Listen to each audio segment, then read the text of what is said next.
अस्सलाम वालेकुम, अली शाह हेयर। हमने रिसेंटली एक नई सीरीज स्टार्ट की है जिसमें जो इसकी पहली एपिसोड थी, हमने उसमें आपको बताया था सीमेंट सेक्टर कैसे काम करता है, कौन से ऐसे बड़े प्लेयर्स हैं और फैमिलीज हैं जो सीमेंट इंडस्ट्री के पीछे हैं।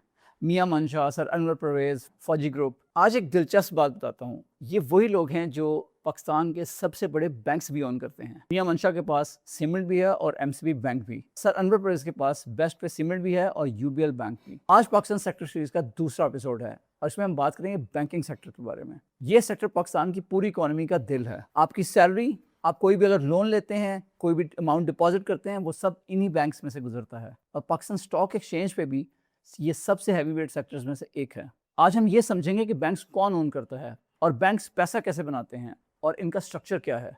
चलिए शुरू करते हैं।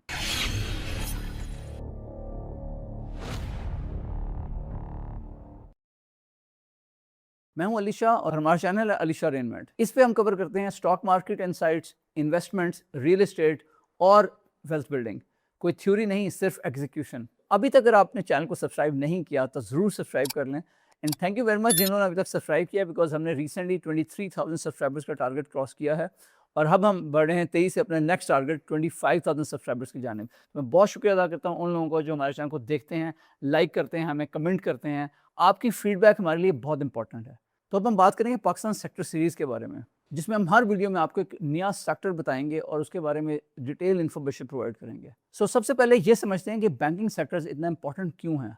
3 बुनियादी वजूहात हैं। नंबर 1, बैंक इकोनॉमी का सर्कुलेटरी सिस्टम है। पैसा इन्हीं के थ्रू मूव करता है। आपकी सैलरी, बिजनेस का कैश फ्लो, गवर्नमेंट की बोरोइंग, सब बैंक्स के थ्रू चलता है। दूसरी वजह, पीएसएक्स यानी पाकिस्तान स्टॉक एक्सचेंज पर बैंकिंग सेक्टर का वेट सबसे बड़े सेक्टर्स में से एक है। मतलब अगर आप कैसी 100 इंडेक्स ट्रैक करते हैं तो आप बैंक्स को इग्नोर नहीं कर सकते। तीसरी बड़ी वजह, इंटरेस्ट रेट साइकिल का सबसे बड़ा इम्पैक्ट बैंक्स पर होता है। जब इंटरेस्ट रेट ऊपर होते हैं तो बैंक्स का स्प्रेड अक्सर अच्छा होता है। जब रेट्स नीचे होते हैं तो बैंक्स प्रेशर में आते हैं। इसलिए बैंकिंग सेक्टर को पढ़ना मतलब इकोनॉमी और मॉनेटरी पॉलिसी दोनों को पढ़ना है, क्योंकि ये इकोनॉमी की हेल्थ का एक स्ट्रॉन्ग सिग्नल है। अब आता है सबसे इंटरेस्टिंग पार्ट, पाकिस्तान के बड़े बैंक्स के पीछे कौन है। पाकिस्तान में लगभग 30 प्रॉपर बैंक्स हैं। इनमें से तकरीबन 20 पीएसएक्स पर लिस्टेड हैं। पूरे बैंकिंग सिस्टम के total assets approximately 61 trillion rupees हैं और ये जीडीपी के हाफ से ज्यादा है। लेकिन यहाँ एक जो पिछला सेक्टर हमने कवर किया यानी सीमेंट सेक्टर, उससे एक बड़ा फर्क है। सीमेंट मोस्टली चंद फैमिली बिजनेसेस के हाथ में है। बैंकिंग की ओनरशिप उससे ज्यादा मिक्स है। यहाँ अलग अलग तरह के ओनर्स मिलते हैं और मैं हर एक टाइप की एग्जाम्पल दूंगा। ये सिर्फ एजुकेशनल है, कोई रैंकिंग नहीं। पहली टाइप फॉरेन इंस्टीट्यूशनल ओनरशिप। इसकी सबसे बड़ी मिसाल है एचपीएल यानी हबीब बैंक। इसकी इब्तिदा हुई थी 1941 में बाय हबीब फैमिली, यानी पाकिस्तान बनने से भी पहले। ये पाकिस्तान का सबसे पुराना और एसेट्स के लिहाज से सबसे बड़ा बैंक है। लेकिन रिसेंटली इसको डिपॉजिट्स में यूबीएल ने क्रॉस किया है। 1974 में इसको नेशनलाइज किया गया, फिर 2004 में दोबारा प्राइवेट कर दिया गया। आज इसके majority owners Aga Khan fund for economic development है, जो स्विट्जरलैंड बेस्ड है। यानी पाकिस्तान सबसे बड़े बैंक का कंट्रोलिंग ओनर एक इंटरनेशनल डेवलपमेंट इंस्टीट्यूशन है। दूसरी टाइप, लोकल बिजनेस हाउसेस। इसकी सबसे बड़ी मिसाल है एमसीबी बैंक। पहले इसका नाम मुस्लिम कमर्शियल बैंक था। 1991 में इसको प्राइवेटाइज किया गया। इसके ओनर है निशाद ग्रुप यानी मियां मंशा। और यहाँ सीमेंट वाला कनेक्शन आता है। मंशा के पास डीजी खान सीमेंट भी है और एमसीबी भी, और इसी से मिलता जुलता एलाइड बैंक है जो इब्राहिम ग्रुप के पास है। बैंक अल हबीब जो हाउस ऑफ हबीब फैमिली का है, जहांगीर सिद्दीकी के जेएस ग्रुप का है। तीसरी टाइप है ओवरसीज पाकिस्तानीज और गल्फ ग्रुप्स। इसकी मिसाल है यूबीएल यानी यूनाइटेड बैंक, फाउंडेड इन 1959। इसके मेजॉरिटी ओनर है बेस्टवे ग्रुप यानी सर अनवर परवेज जो यूके बेस्ड हैं। वही बेस्टवे जिनका बेस्टवे सीमेंट भी है। यूबीएल ने पिछले 2 साल में बहुत तेजी से ग्रो किया है। और इसी टाइप के बैंक में बैंक अल्फला भी आता है।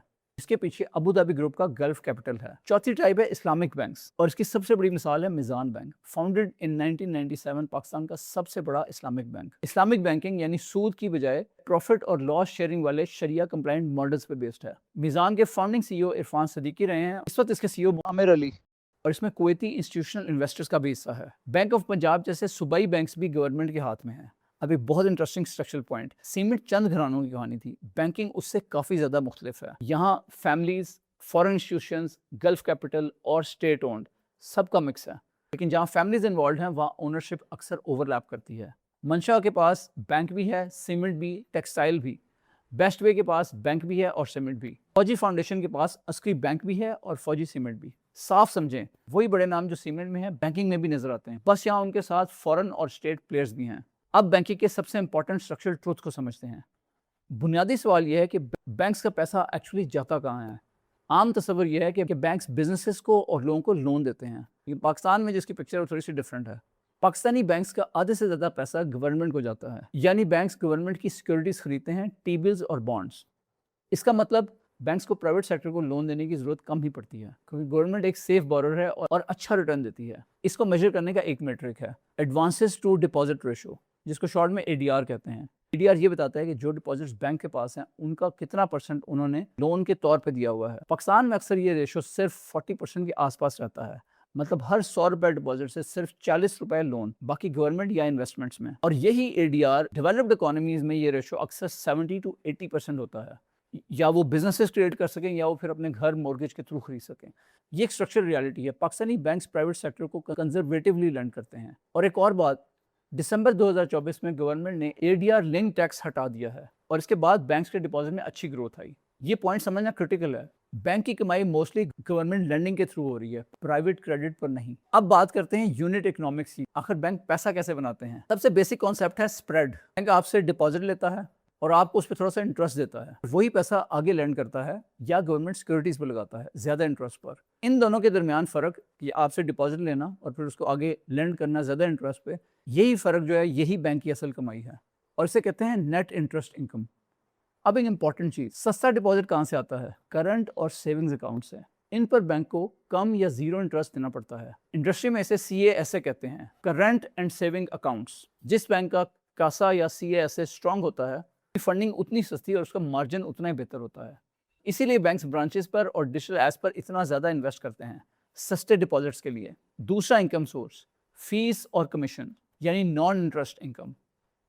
रिमिटेंसेस, ट्रेड्स, क्रेडिट और डेबिट कार्ड्स, ट्रांजैक्शंस, इस पर बैंक फीस कमाता है। ये इनकम रेट साइकिल से कम इफेक्ट होती है, इसलिए स्टेबल मानी जाती है। मतलब बैंक की जो हेल्थ है वो दो चीज़ों पर है, सस्ते डिपॉजिट्स और अच्छा स्प्रेड। अब बात करते हैं स्ट्रक्चरल टेलविंड्स की, यानी ऐसी चीज़ें जो फ्यूचर में बैंक्स की ग्रोथ का बायस बन सकती हैं। नंबर 1, डिपॉजिट ग्रोथ और रिमिटेंसेस। पाकिस्तान में हर साल overseas Pakistani billions of dollars remittance भेजते हैं। ये पैसा बैंकिंग सिस्टम में डिपॉजिट बनकर आता है और एडीआर टैक्स हटने के बाद डिपॉजिट्स में अच्छी ग्रोथ देखने में आई है। दूसरी टेलविंड, क्रेडिट रिवाइवल की गुंजाइश।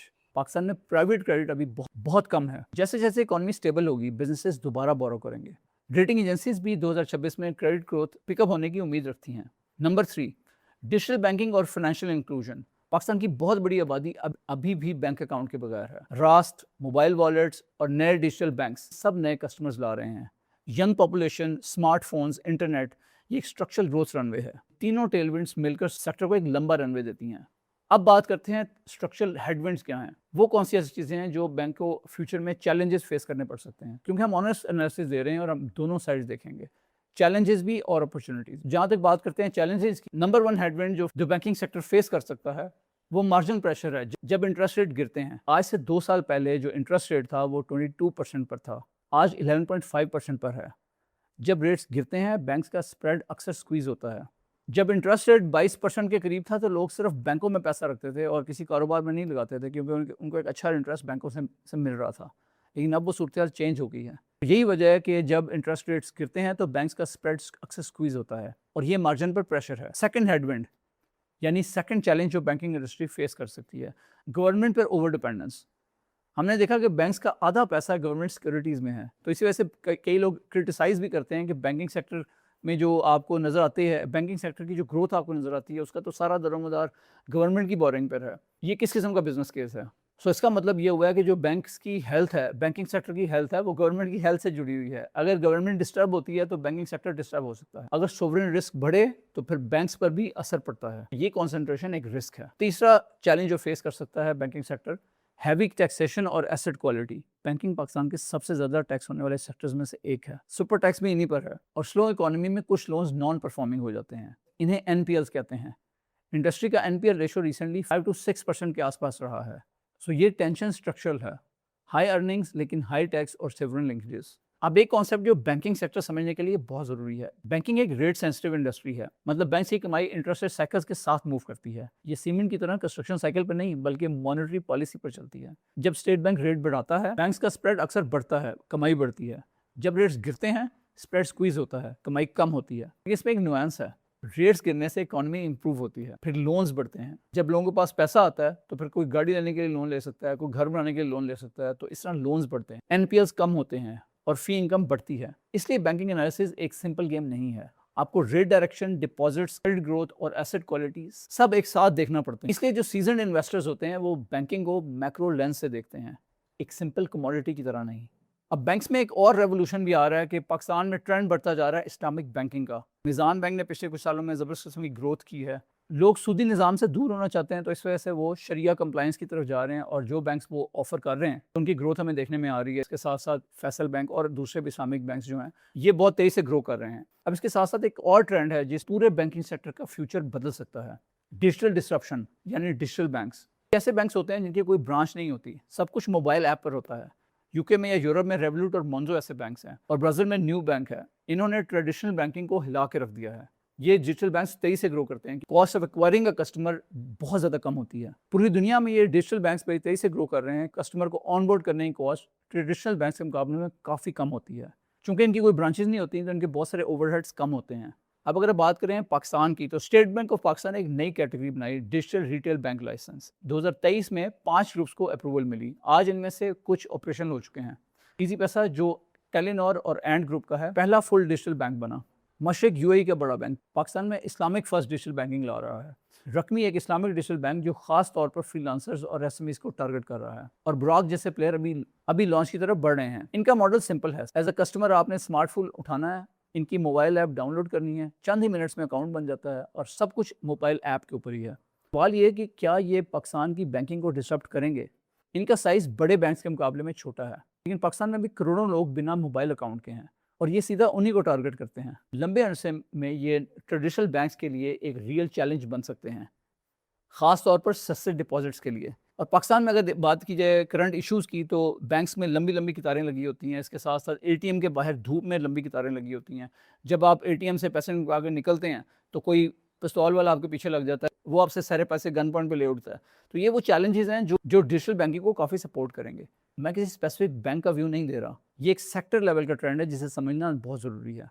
अब अगर मैं इसको एज अ डेवलपर देखूं कि हमारे जो रियल इस्टेट में रोल प्ले करती हैं, जो रिसेंटली प्राइम मिनिस्टर ने अनाउंस की है अपना घर स्कीम, इससे जो आवाम लोन ले सकती है गवर्नमेंट से घर बनाने के लिए। पाकिस्तान में मॉर्गेज मार्केट यानी बैंक से लोन लेना घर बनाने के लिए या घर खरीदने के लिए, इसकी मार्केट अभी भी बहुत छोटी है as compare to rest of the world. अगर मॉर्गेजेस आसान हों तो रियल इस्टेट डिमांड स्ट्रक्चरली बढ़ सकती है। सो ये मेरी अपनी ऑब्जर्वेशन है। तो अब सवाल ये पैदा होता है कि एजुकेशन इन्वेस्टर बैंकिंग सेक्टर में क्या ट्रैक करे। 4 चीज़ें हैं जो आपको ट्रैक करनी चाहिए। नंबर 1, स्टेट बैंक और मॉनेटरी पॉलिसी, हर 2 महीने बाद पॉलिसी रेट डिसीजन आता है। नंबर 2, डिपॉजिट ग्रोथ और CASA और कैसा, सस्ते डिपॉजिट्स बैंकिंग की जान है।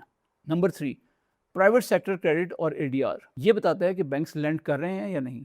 और चौथा, NPL या इन्फेक्शन रेशो, ये एसेट क्वालिटी का सिग्नल है। ये 4 इंडिकेटर सेक्टर की डायरेक्शन बताते हैं, किसी स्पेसिफिक बैंक की नहीं। अब एक बहुत ज़रूरी बात जो मैं आपको बताना चाह रहा हूँ, मैंने इस वीडियो में कुछ बैंक्स का नाम लिया, यानी HBL, UBL, MCB, Meezan, national bank, और कुछ फैमिलीज़ के भी नाम लिए। इसका सिर्फ और सिर्फ मकसद फाइनेंशियल एजुकेशन और इंडस्ट्री का स्ट्रक्चरल मैप आपको बताना है। ये किसी किस्म की भी स्टॉक पिक नहीं है, क्योंकि मैंने किसी भी बैंक के बारे में कोई डायरेक्शनल व्यू नहीं दिया। मैंने ये नहीं कहा कि कौन सा बैंक बेहतर है और कौन सा स्ट्रॉन्ग है, कौन सा अंडरवैल्यूड है। तो अगर आपने कोई स्पेसिफिक स्टॉक पर डिसीजन करना है तो फिर अपनी रिसर्च जरूर करें, या फिर इन्वेस्टमेंट एडवाइजर से बात करें। मेरी पर्सनल अप्रोच इस तरह के रेट सेंसिटिव सेक्टर्स में सिंपल है। मैं साइकिल और मैक्रो पर फोकस करता हूँ, इंडिविजुअल स्टॉक्स पर नहीं। मैं पॉलिसी रेट ट्रैक करता हूँ, डिपॉजिट ट्रेंड्स देखता हूँ और एसेट क्वालिटी फॉलो करता हूँ। स्पेसिफिक बैंक एक्सपोजर कैसे लेना है, कितना लेना है, ये डायरेक्शंस हर इंसान के अपने सर्कमस्टेंसेस के मुताबिक होती हैं। आपकी एज, आपका कैपिटल, आपकी रिस्क टॉलरेंस और पोर्टफोलियो मिक्स, ये सब मैटर करता है। तो ये सब एजुकेशनल कंटेंट है, अपनी रिसर्च जरूर करें किसी भी इंपॉर्टेंट फाइनेंशियल डिसीजन से पहले। सो अगर आपको ये वीडियो अच्छी लगी है तो लाइक ज़रूर कीजिएगा। चैनल को अभी तक सब्सक्राइब नहीं किया तो इसको ज़रूर सब्सक्राइब कर लें। हम आगे भी आपके लिए इसी किस्म का यूज़फुल कंटेंट लेके आ रहे हैं, और फीडबैक में ज़रूर बताएं अगर मैंने कोई इंपॉर्टेंट चीज़ मिस की है बैंकिंग सेक्टर से रिलेटेड। सबकी एजुकेशन के लिए मेरा ख्याल ये बहुत इंपॉर्टेंट है। और उसके साथ साथ कमेंट्स में ये भी ज़रूर बताएं कि आप क्या चाहते हैं कि नेक्स्ट मैं कौन से सेक्टर को कवर करूँ। अगर आपने हमारी व्हाट्सएप कम्युनिटी ज्वाइन नहीं की तो वो हमें ज्वाइन कर लें। दैट्स अ ब्रॉडकास्ट सेशन जिसमें मैं आपसे इनसाइट शेयर करता हूँ फाइनेंशियल फ्रीडम के बारे में। इसका लिंक वीडियो के डिस्क्रिप्शन में मौजूद है। ये वीडियो रिकॉर्ड की गई लेजेंड 46 में, जो तख्लीक डेवलपर्स की एक तख्लीक है। अगर आप जानना चाहते हैं लेजेंड 46 के बारे में, इसकी डिटेल्स डिस्क्रिप्शन में है। Thank you very much for joining today. अस्सलाम वालेकुम।